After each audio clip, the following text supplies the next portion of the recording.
When stability became a political weapon, it started as reassurance, a promise to protect the economy, calm the public, and prevent pain from spreading. But over time, that promise took on a new role, one far more powerful than anyone admitted at the start. To understand why this matters today, we have to return to the moment stability stopped being just an economic goal and became a political necessity. Markets were no longer simply systems to manage. They were signals of competence, of leadership, of control. And when markets moved, narratives moved with them. Early interventions were framed as technical, neutral, temporary. They were presented as tools to smooth volatility, not influence outcomes. But each successful intervention reinforced a lesson that could not be unseen. Stability shaped public confidence, and public confidence shaped power. As this connection became clearer, expectations shifted. Calm markets were interpreted as proof of good governance. Volatility was treated as failure. Political pressure began flowing toward those with the ability to influence outcomes. Even indirectly, stability was no longer just desirable. It was demanded. The system adapted quickly. Economic decisions became entangled with messaging. Timing mattered. Optics mattered. Intervention was no longer judged only by effectiveness, but by how it played in public perception. Stability became a symbol as much as a condition. The reveal was subtle but profound. Once stability carries political value, it stops being neutral. Decisions meant to manage risk begin to manage narratives. Actions taken prevent panic, also prevent accountability. The line between protection and influence starts to blur. This shift did not require bad intent. It emerged naturally from incentives. When calm equals credibility, preserving calm becomes priority. And priorities shape behavior long before anyone names them. The early tension formed here. Stability was still protecting the system, but it was also being used, not just to prevent collapse, but to preserve confidence in leadership itself. And once stability becomes a political asset, every decision around it carries more weight than the market alone. As stability gained political value, its management began to change quietly. Economic tools were no longer evaluated only for their long-term impact, but for their immediate effect on confidence. The question shifted from what strengthens a system to what reassures a public right now. This pressure altered how intervention was timed. Actions that once waited for clear economic justification were accelerated to prevent unfavorable signals. Volatility was addressed quickly, sometimes preemptively, not because collapse was imminent, but because uncertainty itself carried political cost. Markets sensed this shift. Participants began interpreting policy moves not just as economic responses, but as strategic signals. Each intervention communicated priorities. Each pause invited speculation. The system grew sensitive to messaging, reacting as much to tone as to substance. This created a feedback loop. Political actors felt compelled to respond to market movements that reflected confidence in leadership. Markets, in turn, moved in anticipation of political response. Stability was no longer just managed, it was performed. The reveal deepened here. When stability becomes performative, it risks detaching from underlying conditions. Calm can be preserved even as pressure builds beneath the surface. Accountability weakens because volatility, once a warning signal, is suppressed before it can speak. The early conflict sharpened. Interventions designed to protect the system began protecting reputations as well. Decisions that shaped markets also shaped narratives. And narratives, once tied to stability, became difficult to separate from policy itself. The system still functioned. Growth continued. Crises were avoided. But the role of stability had changed.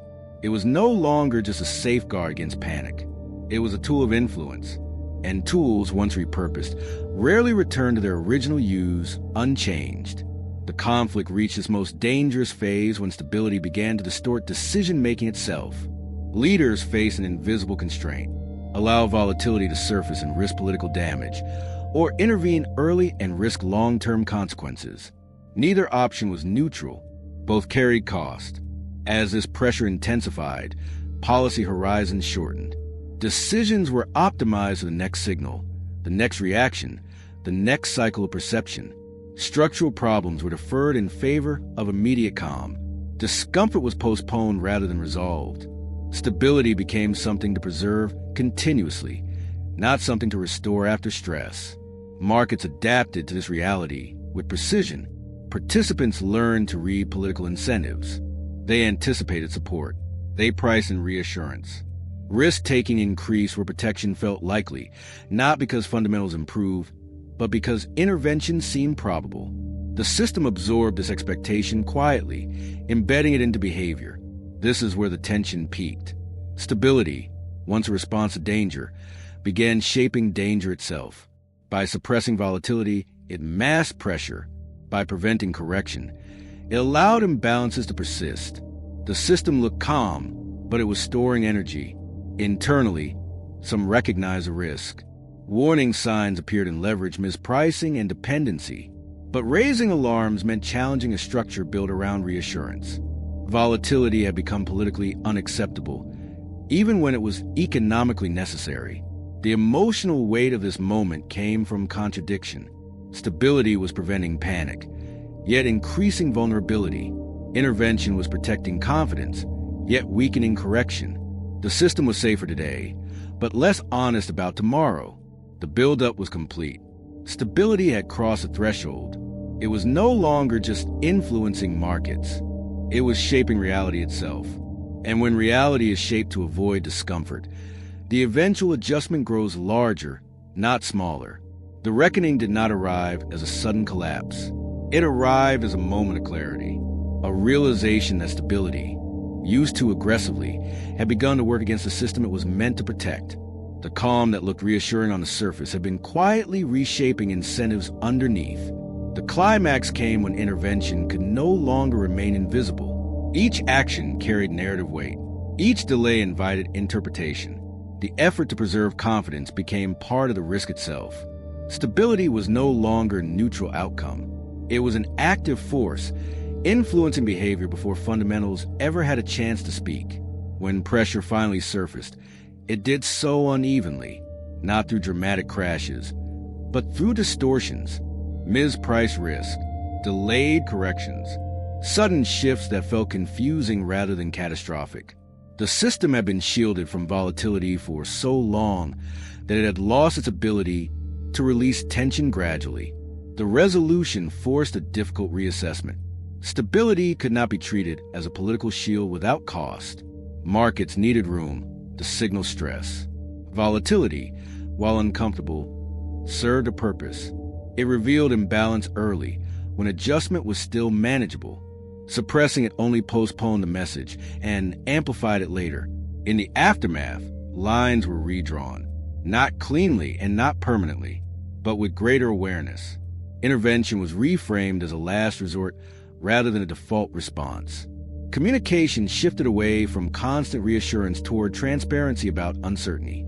Stability was allowed to fluctuate rather than be enforced continuously. The deeper lesson endured. When stability becomes a political weapon, it stops being an economic indicator.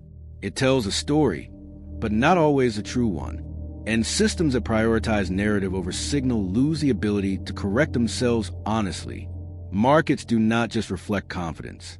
They generate information.